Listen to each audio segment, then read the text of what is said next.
Le Real et Manchester City nous ont offert une demi-finale aller de fous furieux qui se finit sur un partout. Salut à tous les gars, c'est Aziel, on se retrouve pour un nouveau débrief. On l'a eu, notre match incroyable de Ligue des Champions, on l'attendait depuis un moment, le temps est passé, enfin on a eu ce demi-finale aller de Ligue des Champions entre le Real et Manchester City. Une demi-finale qui a, vous savez, qui a l'odeur de finale, sans manquer de respect à l'autre demi-finale qui concerne les 2000 ans. Cette demi-finale là est vraiment très impressionnante sur le papier. T'as l'impression que c'est deux Dream Team qui se jouent. Le Real Madrid champion au titre, le Manchester City de Guardiola. On va débriefer ce match bien évidemment. On va voir les buts, les actions, les faits de jeu, les trucs les plus importants. Parce que oui, il y a eu des faits de jeu et un petit peu d'arbitrage, on va y revenir. Comme d'habitude les gars, vous commencez à connaître ceux qui sont habitués aux vidéos. N'hésitez surtout pas, le petit like, le petit commentaire, le petit partage, ça fait toujours plaisir et ça aide énormément au développement de la chaîne. Bref, passons un partout dans ce match. Vinicius et De Bruyne qui se sont répondus parce que oui, les deux buteurs de ce match sont Vinicius et De Bruyne. On va revoir les buts tranquillement, ne vous inquiétez pas. Mais pour commencer, je vous ai mis cette image. Alors, je vous ai mis cette image, c'est pas forcément pour montrer, ah regardez, Manchester City a été avantagé par l'arbitrage ou le Real, etc. C'est juste pour dire que moi, personnellement, je trouve que l'arbitrage, que ce soit d'un côté comme de l'autre, a été mauvais. Je n'ai pas du tout aimé l'arbitrage, je sais même pas c'était qui l'arbitre, mais j'ai pas du tout aimé l'arbitrage de ce match, et même des fois je trouve que ça a énormément desservi le jeu. C'est-à-dire qu'en première mi-temps, j'ai trouvé, bon, cette faute de Bernardo Silva à l'intervient en première mi-temps, mais globalement j'ai trouvé qu'en première mi-temps le Real a fait énormément de fautes qui pour moi auraient pu mériter plusieurs fois des cartons. Notamment, c'est quand même fou de se dire les gars, que là je viens de vérifier, mais c'est quand même fou de se dire que Carvajal, qui je crois a effectué au moins 7 ou 8 fautes dans le match, quelque chose comme ça, déjà à la mi-temps il était à 6, donc je crois qu'en tout tu dois être au moins à 7 ou 8. C'est quand même fou de se dire que Carvajal n'a fini le match sans, fini le match sans prendre un carton. Il y a eu pas mal de fautes, surtout du Real, je trouve, en première mi-temps, qui aurait pu prendre des jaunes. Et à contrario, en deuxième mi-temps, je trouve que c'est City qui a un peu plus haché le jeu. Et notamment, si je dois citer, comme je l'ai fait pour Carvajal du côté du Real, Rodri, qui pareil, fait un bon match, mais pour moi, aurait dû peut-être prendre un carton jaune dans ce match. Enfin bref, l'arbitrage, globalement, je l'ai trouvé pas bon. Et peut-être que si l'arbitre, il a voulu laisser jouer, c'est compréhensible, mais peut-être que si l'arbitre avait décidé d'être un peu plus sévère dès le début, peut-être qu'il n'y aurait pas eu autant de fautes et qu'on aurait eu un match un peu meilleur dans le jeu, parce qu'il y a eu certaines phases lors de ce match qui était assez haché. Voilà, c'était mon petit mot sur l'arbitrage, mais on va revenir après parce qu'il y a eu un petit fait de jeu. Bref, passons au match. 36e minute de jeu, le premier but de Vinicius. Avant ça, le pire, c'est que si tu résumes un peu ce match, tu peux dire que la première mi-temps a quand même été plus dominée par City et la deuxième mi-temps a été beaucoup plus dominée par le Real, si tu globalises un peu le match. Et pourtant, les buts des deux équipes interviennent dans les mi-temps où ils ont été dominés. Ça, c'est le truc assez marrant. Et du coup, là, on était dans un temps fort de City. Quand même, City, je trouve, a été très très solide et très très protagoniste, notamment sur les 25-30 premières minutes. Après, sur la fin de la première mi-temps, ça a été un petit peu moins le cas.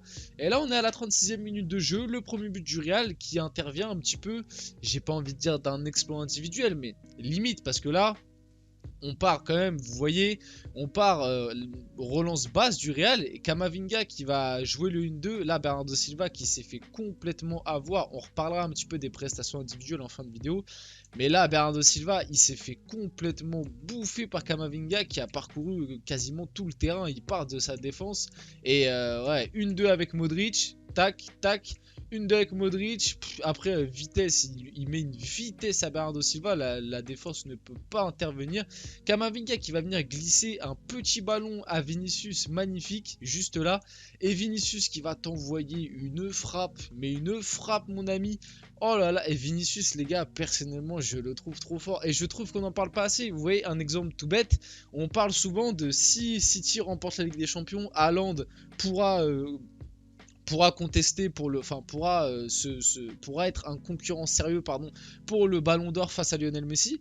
Mais pourquoi pas Vinicius? Moi je comprends pas, le gars fait une saison monumentale en termes de stats. C'est pas non plus un peintre, il est en double 20 je crois si je me trompe pas, ou alors il est à plus de 20 buts et dans les 15 passes D. Enfin bref, il a quand même des très bonnes stats. Alors certes il a pas atteint la barre des 30-40 buts, mais en termes de stats, c'est quand même pas n'importe quoi. C'est quand même très grand ce que fait Vinicius. Et même sur le terrain, les gars, Vinicius à l'heure actuelle, je suis désolé pour tous les fans de Benzema, hein, mais Vinicius est devenu le leader de ce Real Madrid offensivement. Il fait peur, les gars. Vinicius, il fait peur, il fait très peur, et il nous l'a encore montré pendant ce match. Ça fait 1-0 pour le Real Madrid. Magnifique but de Vinicius, rien à dire. Prestation de haute volée. Encore une fois, il répond présent en Ligue des Champions. Pour rappel, hein, faut pas oublier que l'année dernière, Benzema fait une Ligue des Champions impressionnante, mais que la finale, c'est lui qui marque, hein. Les gars, moi, je suis dans le train Vinicius depuis un moment, hein. Je trouve, on en parle bien évidemment parce qu'il joue au Real, mais on le met pas encore assez, je trouve, dans le débat des meilleurs joueurs. Alors que ce gars, à l'heure actuelle, je suis désolé, mais qu'est-ce qu'il a de moins qu'un Haaland, qu'un Mbappé, même que, je sais pas moi, d'autres joueurs qu'on cite plus souvent. Euh, mais voilà, ce mec, il fait partie pour moi à l'heure actuelle des plus grands. Il doit être dans le top 5. Honnêtement, je comprends pas. Bref. Je vous ai mis cette action pour symboliser justement le passage entre la première et la deuxième mi-temps, pour dire que la première mi-temps a été un peu plus dominée par City. City a eu quelques situations, notamment Haaland qui a eu 2-3 occasions. Après, on l'a plus du tout vu, le pauvre. Ça a été compliqué pour lui. Il a bien été muselé par Rodriguez, j'ai fait un mélange, par Rudiger et Alaba. Mais la deuxième mi-temps a été dominée par le Real, et c'est assez impressionnant de se dire que limite, j'avais l'impression que City à la mi-temps, Guardiola leur a dit lâchez le ballon, laissez-leur le ballon, et au final, bah, est-ce que ça lui a pas donné raison?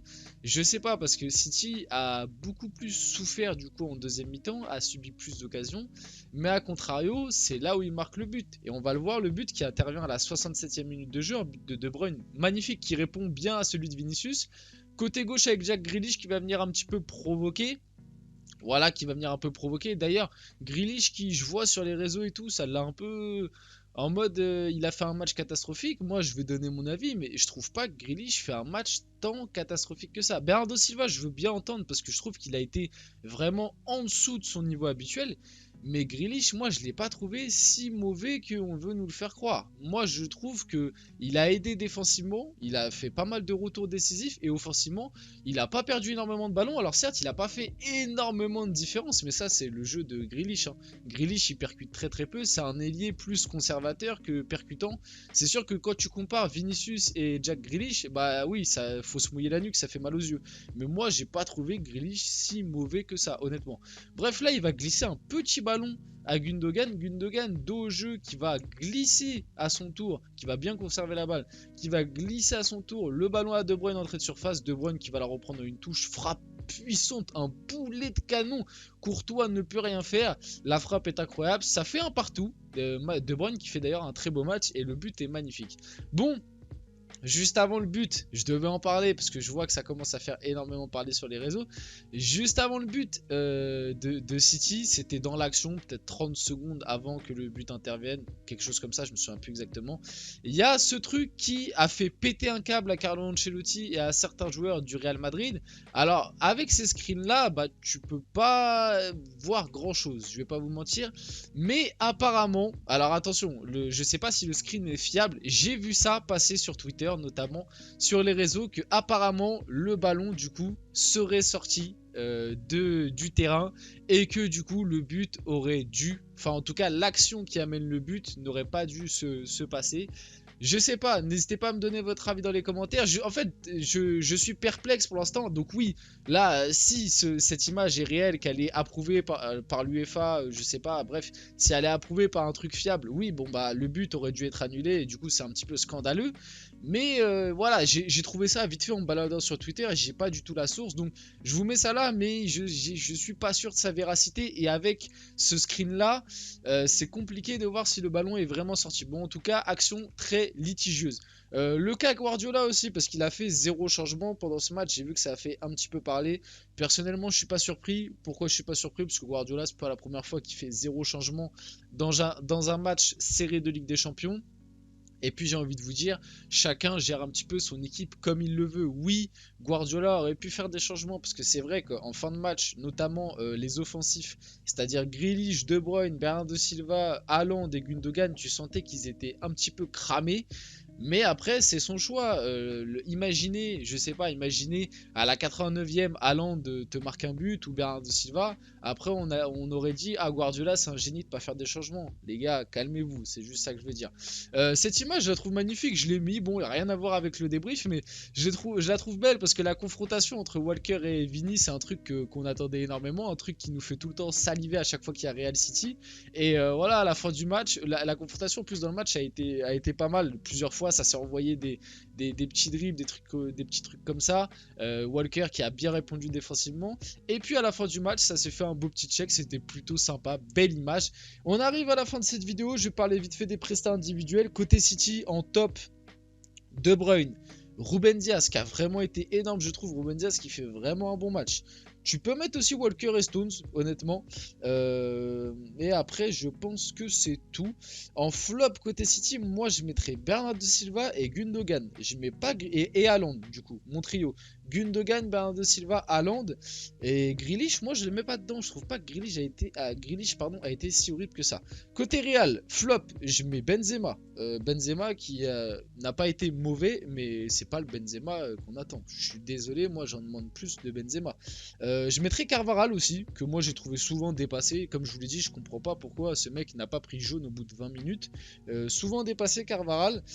Après, comme mot de flop, je crois que c'est tout côté Real. En vrai, le reste a été plutôt sympa. Peut-être Rodrigo aussi. C'est le premier joueur qui est sorti pendant le match, 90 minutes de jeu.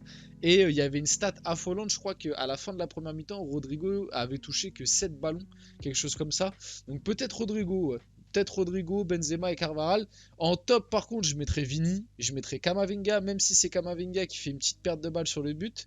Et je mettrais en dernier, j'hésite entre Modric ou Kroos. Je mettrais peut-être plus... Ah, j'hésite. Bah, les deux. Bah, je mets les deux, voilà, en dernier. J'ai pas pu me départager. Bref, c'était Asia. J'espère que ce débrief vous a plu. Si c'est le cas, n'hésitez pas. Petit like, petit commentaire, petit partage, petit abonnement. Ça fait toujours plaisir. Et on se retrouve très rapidement pour une prochaine vidéo.